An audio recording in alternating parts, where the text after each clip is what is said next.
मेरा नाम अक्षत है। मैं पेशे से एक वकील हूँ। एक दिन मैं अपने ऑफिस में हमेशा की तरह बैठा था। एक पार्टी आई, हाथ में पेपर बैग, जोरदार चेहरा, बड़ी हुई दाढ़ी, गंदे कपड़े और बोले हम पूरी जमीन पर स्टे लगाना चाहते हैं। अन्य कौन से कागजात की आवश्यकता है और इसका कितना खर्चा होगा? मैंने उन्हें बैठने को कहा। वो कुर्सी पर बैठ गए और उनके सारे दस्तावेज चेक किए।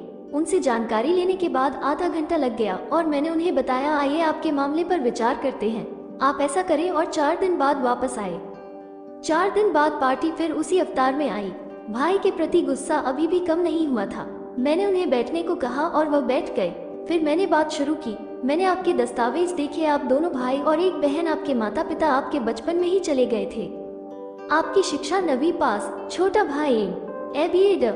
आपने अपने भाई की शिक्षा के लिए स्कूल छोड़ दिया, खेती में लंगोटी पर मेहनत की, नितिन जीजा जी के कुएं पर पत्थर फोड़े, गणेश बाबू के गन्ने के खेत में मेहनत की, लेकिन भाई की शिक्षा के लिए पैसों की कमी नहीं आने दी। एक बार बहन खेत में गाय भैंस को चरा रही थी।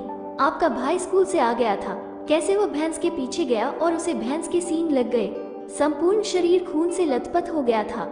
आप उसे कंधे पर उठाकर नजदीकी गांव में ले गए। वास्तव में उस समय आपकी उम्र भी कुछ ज्यादा नहीं थी। आपके भाई ने BA में एडमिशन लिया। आपने फिर से जोरदार श्रम करना शुरू कर दिया, लेकिन अचानक उसे किडनी की समस्या होने लगी। बहुत सारे अस्पतालों में इलाज किया, बाहर का भी किया, लेकिन कुछ असर नहीं हुआ। अंत में डॉक्टर ने किडनी निकालने को कहा। अफसर बनने के बाद बहुत घूमना पड़ता है, काम करना पड़ता है। तुम्हें हमसे ज्यादा तकलीफ होगी। हम खेती में रहने वाले लोग, हमें एक किडनी होगी तो भी चलेगा। ऐसा कहकर आपने अपने भाई को एक किडनी डोनेट कर दी। आपकी पत्नी के नहीं कहने के बावजूद आपने किसी की ना मानी। भाई MA की पढ़ाई के लिए हॉस्टल पर रहने गया। घर में अगर कभी नॉनवेज बनता था तो आप डिब्बे में पैक करके अपने छोटे भाई के लिए ले जाते थे। कोई त्योहार आया तो पूरियों का डिब्बा घर से लेकर आप हॉस्टल का अंतर 25 किलोमीटर पर उसे देने के लिए साइकिल से जाते थे। उसके बाद जब छोटे भाई को नौकरी लगी तो आपने गाँव में मिठाई बंटवाई। 3 साल पहले उसकी शादी हुई थी। भाई को नौकरी मिल गई, भाई की शादी हो गई। अब तुम पत्नी बच्चों के साथ सुखी रहोगे, लेकिन हुआ उल्टा ही। शादी के बाद से भाई घर नहीं आता। बुलाते तो कहता है मैंने अपनी पत्नी को वचन दिया है।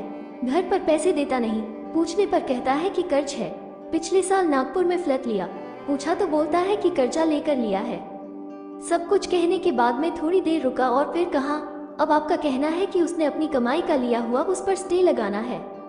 उसने जल्दी से कहा, हाँ बराबर। तभी मैंने कहा, स्टे लागू किया जा सकता है।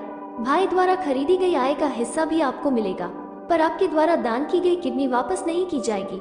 आपने उसके लिए जो जीवन बिताया वो आपको कभी वापस नहीं मिलेगा। और मुझे लगता है कि इन बातों के आगे उसने जो प्लेट खरीदा है उसका मूल्य शून्य है। वकील की यह सब बातें सुनकर उसका मन बदल गया। तभी वकील ने उसे कहा, आप उसके तरह मत बनो। वो भिखारी निकला और आप दिलदार थे और दिलदार ही रहिए। देखना, आपको किसी भी चीज की कोई कमी नहीं होगी। उल्टा मैं कहूँगा कि पितरी आय में जो आपको हिस्सा मिला उतना ही रखो, उसका हिस्सा वैसे ही पड़े रहने दो। कोर्ट कचहरी करने के बजाय अपने बच्चों को शिक्षित करो। ये सब बातें सुनकर उस वृद्ध पार्टी ने 10 मिनट तक सोचा। सारे कागज बैग में रख लिए। अपनी आंखें पोंछते हुए वो बोला, चलता हूँ साहब। इस बात को 5 साल हो गए। एक दिन वो पार्टी अचानक ऑफिस आ गई। साथ में एक गोरा चिट्टा लड़का, हाथ में बैग था। मैंने कहा उन्हें बैठने को। तभी वो बोला, मैं बैठने के लिए नहीं आया हूँ साहब, मिठाई देने आया हूँ। यह मेरा बेटा न्यूजीलैंड में रहता है, कल ही आया। अब गांव में 3 मंजिला घर है, 8-9 एकड़ खेती ली है। आप बोले थे ना कोर्ट कचेरी के लफड़े में मत पड़ो, इसीलिए तभी से मैंने बेटे की पढ़ाई का रास्ता पकड़ा और मेरा सब अच्छा होता चला गया। उस पार्टी की बातें सुनकर मेरा दिल भर आया। गुस्से को योग्य दिशा दी तो वापस गुस्से का वक्त कभी आएगा ही नहीं और जीवन में पश्चाताप भी नहीं करना पड़ेगा। आशा करती हूँ कहानी आपको पसंद आई होगी। चैनल पर नए हैं तो सब्सक्राइब करना ना भूले। धन्यवाद।